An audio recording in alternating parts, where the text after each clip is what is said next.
একটা বিশ্ববিদ্যালয়ের কেন্দ্রীয় ছাত্র সংসদের অফিসে গিয়ে কোন শিক্ষার্থী বা কোন ছাত্রলীগ হামলা করতে পারে কিনা, এটা নিরাপত্তা আমি ডিজার্ভ করি কিনা, একটা দপ্তরের হিসেবে আমি ডিজার্ভ করি কিনা?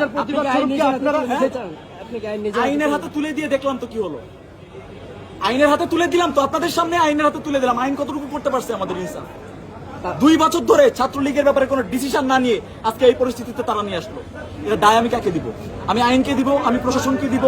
যখন তারা দিতে পারতেছে না তখন তো আমাকে নিতে হবে। হ্যাঁ, ওখানে আহত মানে কি? কোথায় ওনার এখানে মানে ইয়ে দেখা যাচ্ছে, সাদা মাংস দেখা যাচ্ছে, এমন বাজে অবস্থা। অনেক আকস্মিক ভাবে হামলা করা হয়েছে। ওরা ছিল 7 জন, আমরা ছিলাম মাত্র 3 জন।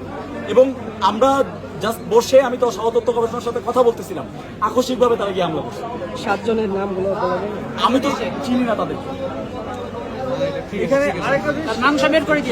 দেখেন অবস্থা, এই এদের মানে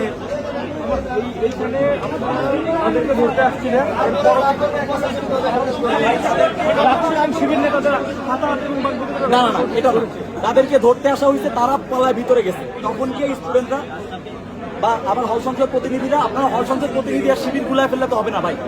আমার এখানে হল সংসদ প্রতিনিধি ছিল, এখন হল সংসদ কেন্দ্রীয় সংসদ ধরেন আমি রাষ্ট্র সাধারণ সম্পাদক, আমার উপরে হামলা হয়েছে শিবির প্যানেল থেকে নির্বাচন করা তথ্য গবেষণা সম্পাদকের উপর হামলা হয়েছে। তারা তো তারা তাদের ইয়েটা নিবে কিনা?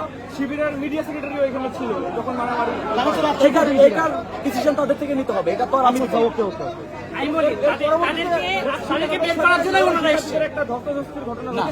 আমরা বের করে নিয়ে আসার চেষ্টা করছি, কোনো ধস্তাধস্তির কিছু হয় না। ধস্তাধস্তির কিছু না, তারা তাদের জায়গা থেকে তারাও বুঝে উঠতে পারে না যে ভিতরে আসলে কি হচ্ছে। ভিতরে 15 মিনিট ধরে ছাত্রলীগের 3 জন ওখানে ভিতরে ছিল, তাদের উচিত ছিল বের করে দেয়া, তারা এটা বুঝতে পারে নাই। আর এখানে উদ্দেশ্য ছিল তাদেরকে নিয়ে বাইরে বের হয়ে আসা।